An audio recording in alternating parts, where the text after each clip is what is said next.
अस्सलाम वालेकुम एवरीवन। उम्मीद है कि आप सब लोग खैरियत से होंगे। सर आज की क्लास में हम और फर्दर प्रोसीजर्स सीख लेते हैं, बट जो आज की क्लास में हम सीखेंगे वो वाले प्रोसीजर्स होंगे जो हम परफॉर्म करेंगे while verifying inventory appearing in the balance sheet. यानी अगर मैं बात कहूँ कि सर बैलेंस शीट के अंदर मेरी बैलेंस शीट के अंदर सर अगर इन्वेंट्री अपीयर हो रही है और मैं लेट से कह रहा हूँ कि ये इतनी अमाउंट की अपीयर हो रही है, सही है जी, तो दैट मीन्स कि definitely I need to verify this. But again again again again again ये जो इन्वेंट्री मेरी बैलेंस शीट में अपीयर हो रही है तो अगेन मुझे इनकी असर्शंस को वेरीफाई करना होगा, ऐसा ही है। अच्छा, असर्शंस क्या है सर? ये इन्वेंट्री जो है ये कंप्लीटली मौजूद है, ये इन्वेंट्री जो है ये टेक्निकली कंप्लीटली मौजूद है। अच्छा, अभी पहली ये हो गई कि कंप्लीटनेस की असर्शन। अच्छा, फिर हम क्या करेंगे, ये जो इन्वेंट्री वो कह रहा है कि कंप्लीट है, ये एग्जिस्ट भी करती है, तो ये एग्जिस्टेंस की असर्शन हो गई, दावे हैं ये, हमें असर्शंस को वेरीफाई करना है। फिर वो कहेगा कि भाई इसकी प्रॉपरली वैल्यूएशन भी हुई हुई है, इस पर मेरा राइट भी है और ये प्रेजेंट एंड डिस्क्लोज भी सही तरीके से हुई हुई है। तो सर यही सारी चीज़ें मुझे वेरीफाई करनी है, just like I have done in PP. तो यहाँ पे हम क्या क्या काम परफॉर्म करेंगे उसको प्रैक्टिकलिटी से लेके चलते हैं एक एक करके। भाई अगर मैं कहूँ कि ये तो आपके पास टेक्निकली स्पीकिंग ये टोटल सम ऑफ इन्वेंट्री है, तो क्या मैं ये कह सकता हूँ कि अगर मैं इस ऐसी कंपनी का ऑडिट करने आया हूँ, सही जी, मैं ऐसी कंपनी का ऑडिट करने आया हूँ जिसमें आइटम कोड है, सही है, आइटम नेम है, सही है, क्वांटिटी है, प्राइस पर यूनिट है। अच्छा, यहाँ पे प्राइस पर यूनिट मतलब आपका एक यूनिट की कॉस्ट प्राइस है और यहाँ पे आ जाएगा टोटल कॉस्ट, सही जी। अच्छा, यूजुअली जब आप किसी कंपनी के ऑडिट पे जाते हैं ना तो वो लोग अपनी स्टॉक शीट्स मेंटेन कर रहे होते हैं, स्टॉक शीट्स मेंटेन करने होते हैं जो कि रियल टाइम बेसिस पे अपडेट हो रही होती है, इन्स एंड आउट उसमें आ रहे होते हैं, सही जी। वो सिस्टम में जैसे सेल पार्क करता है वो वहाँ से इन्वेंट्री के वेयर हाउस से निकल जाती है, सिस्टम से भी निकल जाती है, यानी रेडिली अवेलेबल इन्फॉर्मेशन होती है। तो खैर, अब मैं अगर ये कहूँ for the sake of understanding कि 1023 सही है और इसमें हमने ये प्लस कर लिया, आइटम कोड्स हैं, सही है, हमने कहा कि भाई आइटम कोड्स हैं।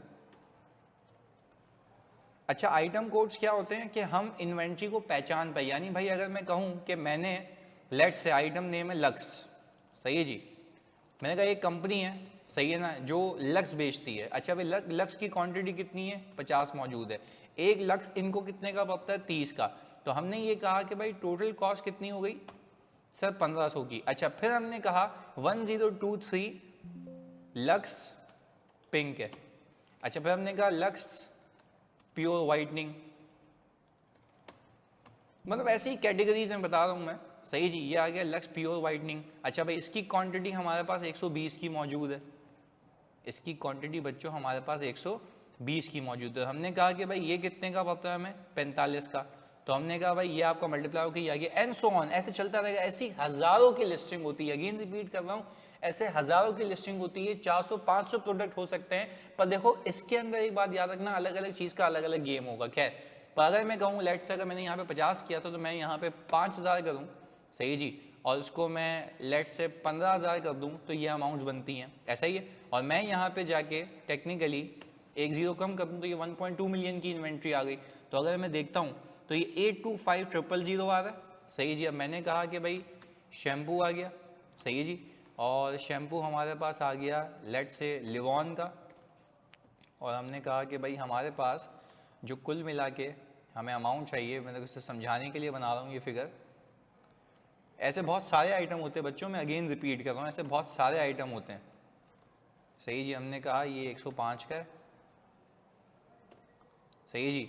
तो हमारे पास ये क्वांटिटी आ गई। खैर, ये जो मैंने आपको कोडिंग बताई है ना, कोडिंग, ये बेसिकली सिर्फ प्रोडक्ट को पहचानने के लिए होती है। यानी मैं ये कहूँ कि भाई 2046 मौजूद है, यानी कभी आप किसी दुकान पे जूता भी खरीदने जाएं तो भाई वो बोलता है क्या है कि वो या तो प्रोडक्ट का नाम बताता है या शू का नाम बताता है। तो बोलता है भाई 1024 मौजूद है, यानी 1024 का मतलब है, जैसे यहाँ पे 1023 है तो इसका मतलब है कि भाई लक्स पिंक में मौजूद है या नहीं है। वो एक अपनी कंपनी की इटसेल्फ एक डेटा मैनेजमेंट होती है जिससे हम पता लगा सकें कि भाई 1023 का मतलब है लेक्स का सोप और उसकी क्वांटिटी हमारे पास पिंक वाली कितनी मौजूद है। तो इस तरीके से कोई इन्वेंट्री शीट मेंटेन होती है और इसका टोटल बच्चों आपके एफएस से क्या कर रहा होता है, मैच कर रहा होता है। ये हो गई एक सिंपल बात आपके लिए, सही है जी।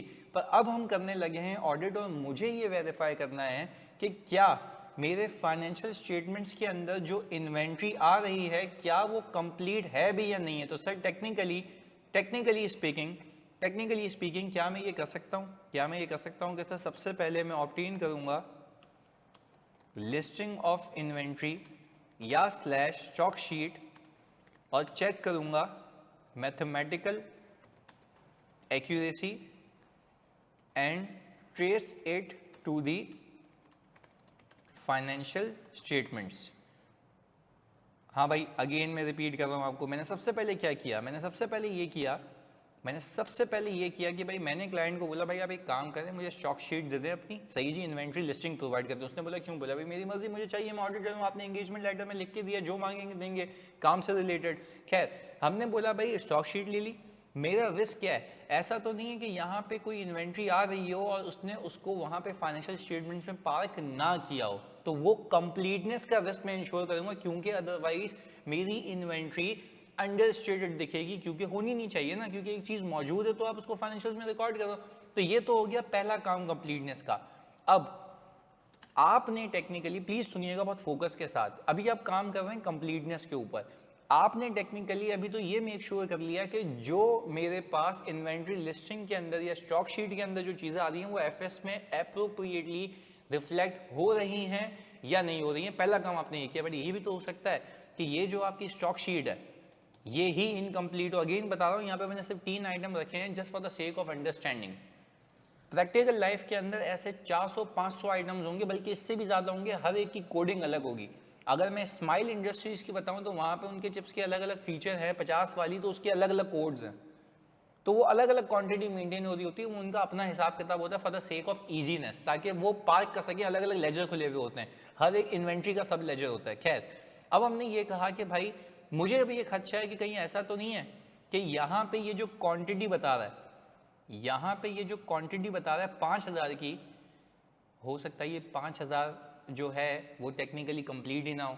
तो मैं ये नहीं करूँगा कि मैं बोलूँगा भाई मुझे यहाँ पे जो ये लक्स पिंक 1023 कोड है मुझे वेयर हाउस में जाके दिखाओ, तो ये तो एग्जिस्टेंस का चेक हो जाएगा।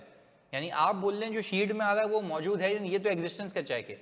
आपने कंप्लीटनेस का चेक करना है, तो आप गए, सही है जी, रैंडमली वेयर हाउस में गए, तो आपने बोला कि भाई ये चीज़ मुझे बताओ कहाँ आ रही है, सही है जी। तो आप ये करेंगे perform floor to sheet to ensure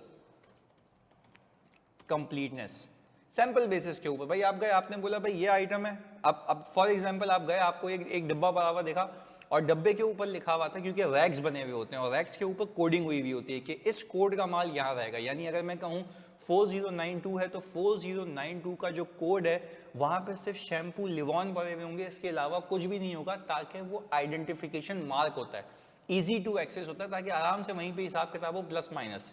बात क्लियर है? खैर अब आगे सुनिएगा। आप गए वेयर हाउस के अंदर, आपने बोला कि भाई वहाँ पे एक रैक दिखा 4093, वहाँ पे माल मौजूद था। तो भाई आपने बोला कि यार 4093 आप बोल रहे हैं मौजूद है और यहाँ पे तो आपकी इन्वेंट्री शीट में नहीं आ रहा, मतलब इन्वेंट्री शीट में नहीं आ रहा तो मतलब फाइनेंशियल्स में भी नहीं आ रहा, तो क्या मेरे फाइनेंशियल स्टेटमेंट्स कंप्लीट है या इनकम्प्लीट है? सर आपका जवाब होगा इनकम्प्लीट है। क्यों?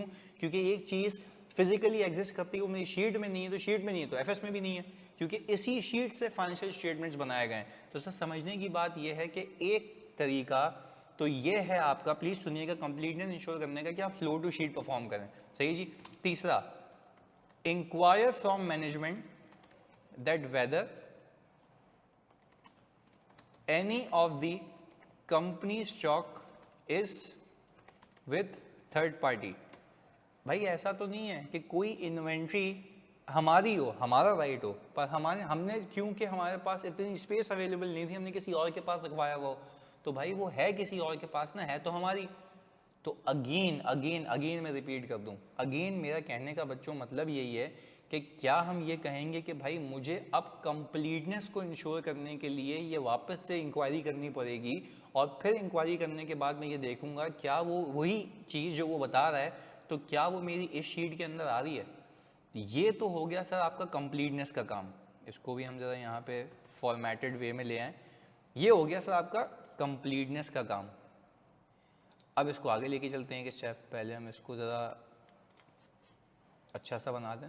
हमने कहा सर ये असर्शन भी लिख देते हैं यहाँ पे। ये काम आप करेंगे कंप्लीटनेस के प्रोसीजर्स को परफॉर्म करने के लिए, सही है जी।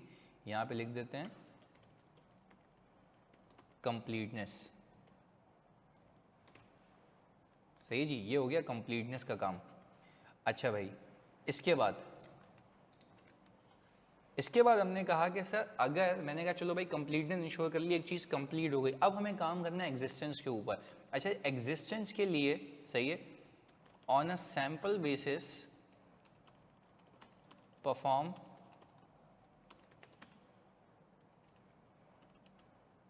शीट टू फ्लोर, सही है। या इसको हम कहते हैं, दूसरा इसको नाम कहते हैं perform stock count at year end. यानी जब साल का आखिर होता है ना, साल का आखिर जब होता है 31 दिसंबर, तो हम 31 दिसंबर जैसे, अच्छा सर, फिर हम ऑब्जर्व करते हैं कि भाई जो इन्वेंट्री काउंट मैनेजमेंट के लोग परफॉर्म कर रहे हैं क्या वो सही है या नहीं है। Just like we have done in internal control. आपको याद होगा मैंने कहा था कि भाई बीइंग एन ऑडिटर आप जब इन्वेंट्री काउंट देखने जाते हैं तो वहाँ पे कंट्रोल डेफिशिएंसीज भी निकालते हैं, बट वो एक अलग चीज़ है, वो कंट्रोल डेफिशिएंसीज हैं। यहाँ पर आप बीइंग एन ऑडिटर इन्वेंट्री की एग्जिस्टेंस को देखने गए, यानी फॉर एग्जांपल जैसे ही आप उस वेयरहाउस के अंदर एंटर होते हैं अपनी टीम के साथ, तो भाई आप बीइंग एन ऑडिटर उसको बोलते हैं कि भाई ये जो इन्वेंट्री में अमाउंट आ रही है, जैसे कि मैं अगर कहूँ कि भाई ये वाला कोड है 2046, तो मैंने कहा कि भाई बताओ एक कार्डन में कितने होते हैं, तो उसने कहा कि भाई एक कार्डन में 5000 होते हैं। तो मैंने कहा भाई टेक्निकली फिर मुझे बताओ 3 कार्डन होंगे, तो एक सैंपल बेसिस पर खुलवा के चेक कर लें ताकि आप लोग उसकी एग्जिस्टेंस को वेरीफाई करें। मतलब आप देखें डायरेक्शन क्या है, इसको हम कहते हैं डायरेक्शनल टेस्टिंग। डायरेक्शनल टेस्टिंग का मतलब ये है बच्चों के टेक्निकली आपने अपनी शीट से एक चीज़ उठाई और आपने बोला ये जो शीट में चीज़ आ रही है, जो कोड आ रही है, आइटम आ रहा है, बताओ ये कहाँ मौजूद है। जस्ट टू वेरीफाई एग्जिस्टेंस कि भाई जो चीज़ आ रही है वो एग्जिस्ट भी करती है या नहीं करती है। और बाज़ औकात आप ही का माल कहीं और भी मौजूद होता है। यानी लेट से आप बात समझिएगा, आपने एक आइटम पे हाथ रखा 4092, तो आपको जब उसने काउंट करवाया ना, तो जैसे यहाँ पे 3901 लिखा हुआ है ना क्वांटिटी, ये रही 3901। आपने जब काउंट किया तो आपकी 3901 यहाँ पे क्वांटिटी आ रही है, जब आपने काउंट किया तो 2500 निकली। तो आपने कहा कि भाई बकाया कहाँ गई, तो उसने बोला भाई बकाया तो कहीं और मौजूद है। तो मैंने कहा भाई आप बताएं ना मुझे कि inventory has been held by third party. Sir third party के पास क्या करेगी भाई, थर्ड पार्टी के पास ये करेगी क्योंकि इनके पास ऑब्वियसली हो सकता है कि स्पेस ना हो, पर अगेन उसकी भी तो एग्जिस्टेंस को आप ही वेरीफाई करेंगे ना। तो बच्चों जब उसकी एग्जिस्टेंस को आप वेरीफाई करेंगे तो टेक्निकली आपके पास 2 रास्ते हैं। या तो आप क्या करेंगे कि उस पार्टी को जिसके पास ये इन्वेंट्री मौजूद है आप उसको भेजेंगे कंफर्मेशन, कंफर्मेशन से वो बता देगा कि भाई हाँ इतनी इन्वेंट्री मेरे पास मौजूद है। या तो आप खुद पर्सनली विजिट कर लेंगे, जाके वहाँ पे भी स्टॉक काउंट परफॉर्म करेंगे और देखेंगे बकाया इन्वेंट्री वहाँ पे मौजूद है या नहीं। आपको इत्मीनान हो जाएगा कि भाई एग्जिस्टेंस की असर्शन वेरीफाई हो रही है, यानी कंप्लीटनेस वेरीफाई कर ली, एग्जिस्टेंस वेरीफाई कर ली। अब आपको पंचायत होनी चाहिए वैल्यूएशन की। अच्छा, अगर मैं थोड़ा सा पीछे जाऊँ अपनी इनिशियल क्लासेस के अंदर, तो आपको याद होगा कि आपने वैल्यूएशन का रिस्क निकाला था। तो रिस्क आपको पता लगता है, उसके अगेंस्ट में उसके रिस्पॉन्स होते हैं वेरिफिकेशन के लिए। लेट्स से अगर मैंने आपको सवाल दिया था और उस सवाल के अंदर आपने ये देखा था बच्चों कि हमारे इन्वेंट्री टर्नओवर डेज कोई 45 दिन से 85 दिन हो गए थे, मतलब कुछ तो ऐसी इन्वेंट्री है जो कि बिकने में मसला कर रही है। तो वो इन्वेंट्री जो बिकने में मसला कर रही है, तो आपको कैसे पता लगा था कि आप नजूमी थे? नहीं, आपको ऐसे पता लगा था जब आपने रिस्क असेस किया था, पहली चीज़। अच्छा, दूसरी चीज़, आपने कंट्रोल टेस्टिंग की। कंट्रोल टेस्टिंग बोला, कंट्रोल्स को समझा, अंडरस्टैंडिंग ऑफ कंट्रोल लिया, ऐसा ही है। तो अंडरस्टैंडिंग ऑफ कंट्रोल्स में आपको पता लगा था कि इन्वेंट्री जहां मौजूद होती है वहां पे कोई फिजिकल एक्सेस कंट्रोल्स नहीं है। फिजिकल एक्सेस कंट्रोल्स का मतलब ये है कोई भी एंटर हो सकता है। तो यहां से कौन सा रिस्क निकलता है सर? एग्जिस्टेंस का, चोरी का, क्योंकि वहां पे मिस एप्रोप्रिएशन ऑफ एसेट का खतरा है। तो जाहिर सी बात है फिर आपको जो काम करना है वो वैल्यूएशन पे तो अलग है, पर अभी आपका एग्जिस्टेंस का रिस्क है। तो एग्जिस्टेंस के लिए तो ये वाले प्रोसीजर जो हमने कहा, बात समझ आती है। और सर एक और चीज बहुत सुकून से समझिएगा, अभी हम ऑल टुगेदर बात कर रहे हैं वैल्यूएशन असर्शन की। देखो जैसा रिस्क होगा वैसा रिस्पॉन्स होगा, बात है सीधी सी। तो आपने जैसे रिस्क पैरामीटर, अच्छा अगर मैं आपको कहूँ पूरी इन्वेंट्री वेरीफाई करनी तो सब लिखोगे, पर अगर मैं कहूँ कि ये रिस्क है इस पे क्या काम करोगे, तो रिस्क के अगेंस्ट में स्पेसिफिक प्रोसीजर्स होंगे। एग्जिस्टेंस का रिस्क होगा, एग्जिस्टेंस का वैल्यूएशन होगा, वैल्यूएशन का। खैर आए लेके चलते हैं वैल्यूएशन पे, क्योंकि मुझे वैल्यू को भी वेरीफाई करना है। अच्छा एज पर IS2 आपको ये बात बखूबी पता है कि inventory should be carried at lower of cost और NRV, ऐसा ही है। अच्छा भाई अभी जो आप यहाँ पे मेरे पास शीट देख रहे थे, अगेन मैं रिपीट कर रहा हूँ, ये मैंने 3 आइटम्स रखे हैं, ऐसे 400-500 आइटम्स होते हैं, हमने तो सिर्फ for the sake of understanding रखे हुए ना 3।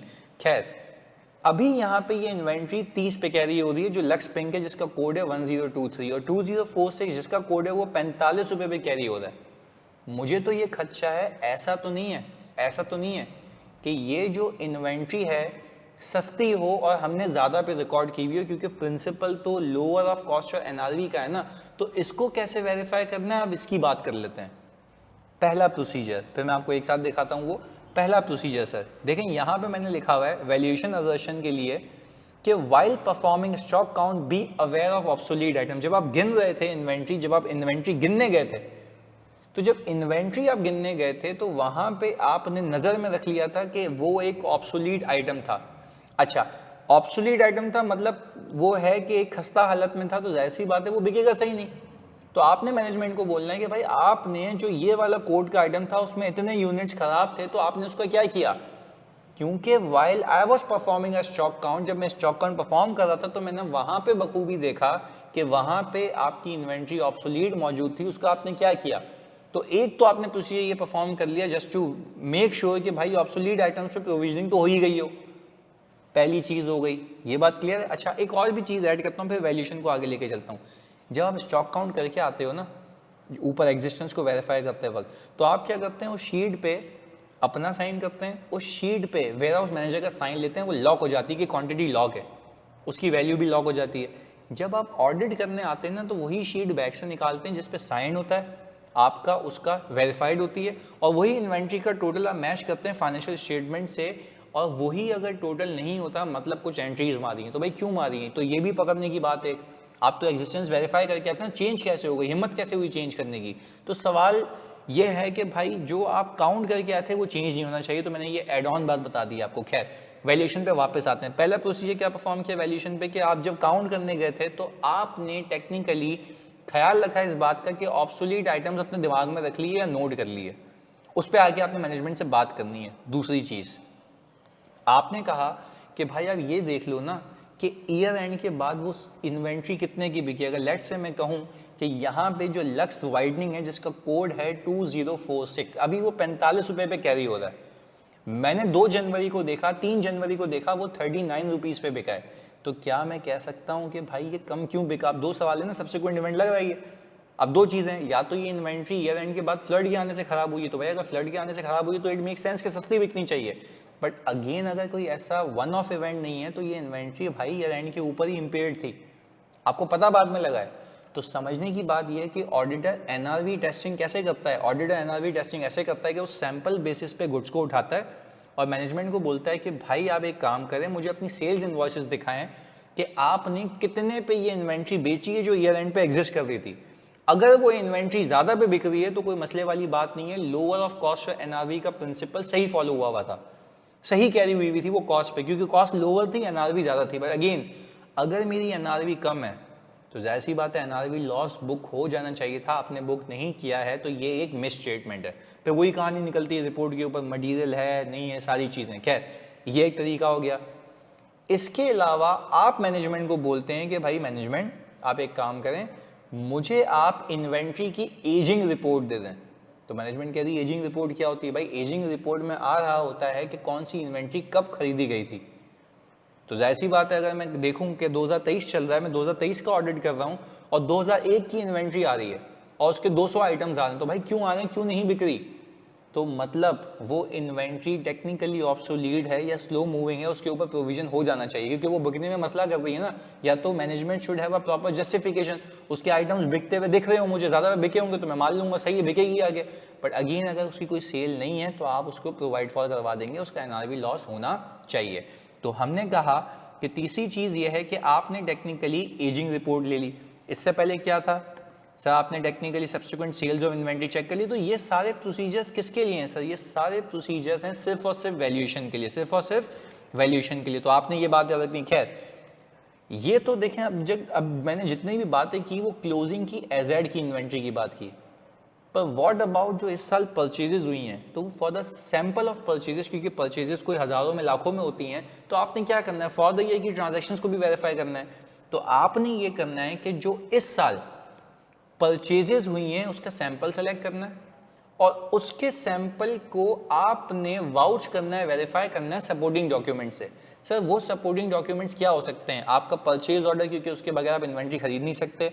परचेज इनवॉइस, क्योंकि ऐसी बात है सामने वाले ने आपको इनवॉइस दी होगी तो आपके लिए परचेज इनवॉइस हो गई। और गुड रिसीट नोट, क्योंकि गुड रिसीट नोट के बगैर आप अपनी इन्वेंट्री को इन नहीं कर सकते। और आपके पास रिस्क एंड रिवॉर्ड इन्वेंट्री के तब आते हैं जब आप गुड रिसीट नोट बना लें, जब सामने वाला आपको डिलीवर करके चला जाए। तो आई होप आपको ये बात समझ आ रही होगी। एजेड की इन्वेंट्री को वेरीफाई करना अलग बात है, फॉर द ईयर की परचेजेस को वेरीफाई करना अलग बात है। तो सर जो बिक गया वो कौन वेरीफाई करेगा? सेल्स वाला। जो बंदा सेल्स देख रहा होगा, जिस बंदे को मैं सेल्स का ऑडिट करने दूंगा, जो हम सीखेंगे, वो बंदा कर रहा होगा।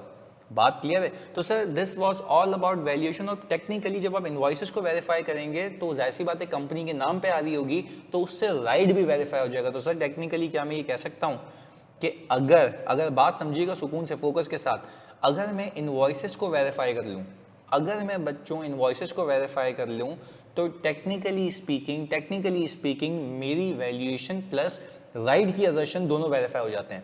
तो अगर मैं टाइटल डॉक्यूमेंट्स देख लूंगा मेरे नाम पे तो ये तो फिर सफाइस है ना, ये तो मेरी है इन्वेंट्री, मेरा राइट भी स्टेब्लिश हो गया।